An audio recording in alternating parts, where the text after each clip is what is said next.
এই জায়গায় আমরা দুইটা ইকুয়েশন লিখছি, ঠিক আছে, মানে দুইটা সমীকরণ লিখছি আর কি, ঠিক আছে। এটা হলো 1 নম্বর সমীকরণ, এটা হলো কি 2 নম্বর সমীকরণ। এই দুইটা সমীকরণের ভিতরে মানে কোন সমীকরণ দুইটা সত্য হয় জানি বলে পি মানে where পি মানে হলো electric dipole moment. Yes, electric dipole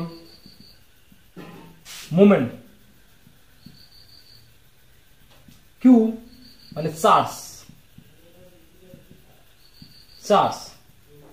এল ডিস্টেন্স। আমরা জানি যে ইলেকট্রিক ডাইপোল মোমেন্ট মানে হলো যে the product of charge and separated by a distance. ওটাকে আমরা কি জানি ইলেকট্রিক ডাইপোল মোমেন্ট বলে ধরি, যেটা আমরা পি দিয়ে রিপ্রেজেন্টেশন করি। আর ইলেকট্রিক ডাইপোলের যে কনসেপ্টটা ছিল ওটা কি ছিল যে the equal and opposite charge is separated by a distance, ঠিক আছে। ওটা ছিল কি ইলেকট্রিক ডাইপোল, ঠিক আছে, ইকুয়াল চার্জ বললাম, সেপারেটেড বাই কি ডিস্টেন্স, ওটা কি হলো সেপারেটেড বাই ডিস্টেন্স বললাম এল। এটা কি ইলেকট্রিক ডাইপোল আসলো, জানি বলে সেন্টার আসলো একটা ও, সেন্টারটা কি বলে আসলো ডাইপোল সেন্টার বা সেন্টার অফ ডাইপোল বলে আমরা কইছি। তো এটা আসলে কি মানে ডাইপোলের কনসেপ্ট, আর এটা হলো কি ডাইপোল মোমেন্টে। তো ডাইপোল মোমেন্টে আমরা জেনারেলি মানে বোর্ড এক্সাম যারা আমরা তৈরি করি আমরা জেনারেলি জানি যে পি ইজ ইকুয়াল টু ছিল কিউ ইনটু 2l আসলো, P is equal to Q into 2l আসলো, যেহেতু কি আছে বলে এল আছে, তার মানে পি ইজ ইকুয়াল টু যেকোনো একটা চার্জ আমরা কি নিলাম কিউ, ঠিক আছে, প্লাস কি আছে মাইনাস কি আছে, কিন্তু চার্জের কি না রাখবো ম্যাগনিটিউড না রাখবো, ম্যাগনিটিউড মানে মড না রাখবো। তার মানে প্লাস কিউ যদি আমরা মড যদি নেই আমরা কি পাবো কিউ পাবো, যদি আমরা মাইনাস কিউর যদি আমরা মড যদি নেই তথাপি আমরা কি পাবো, সব থেকে যেকোনো একটা নিলাম কিউ নিলাম, এনকে লাগবো ডিস্টেন্সের কি করলাম মাল্টিপ্লাই করবো, সো সেপারেটেড বাই ডিস্টেন্স কি আছে সেপারেটেড বাই এনে কি আছে এল প্লাস এল, তাহলে হলো কিউ ইনটু এল আর এল 2l, তাহলে পি ইজ ইকুয়াল টু হলো কিউ ইনটু 2l। তাহলে এই নিয়ম অনুযায়ী তাহলে প্রথম যেটা ফর্মুলা এটা রাইট হয়, তারপর ফর্মুলাটা কি ক্রস হয় এই নিয়ম অনুযায়ী।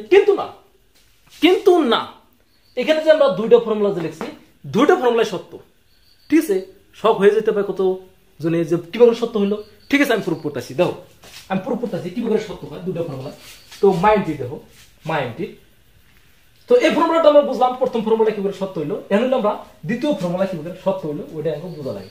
আচ্ছা বহুত বড় কথা, দ্বিতীয় ফর্মুলা কিভাবে সত্য আমরা দিই আমরা এই জায়গায়, ঠিক আছে, প্লাস কিউ চার্জ দিলাম মাইনাস কিউ চার্জ দিলাম, ঠিক আছে, ইকুয়াল অপোজিট চার্জ দিলাম।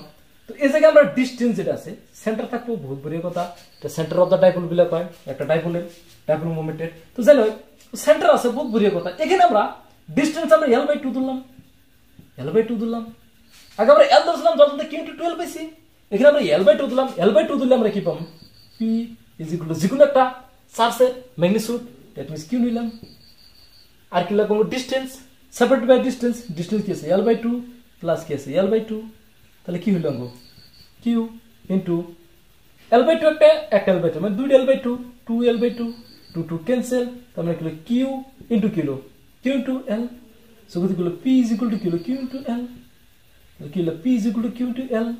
পাইছি না নাই পাইছি, ও ভাই সাহেব এটা রাইট, মানে দুটোই হয়।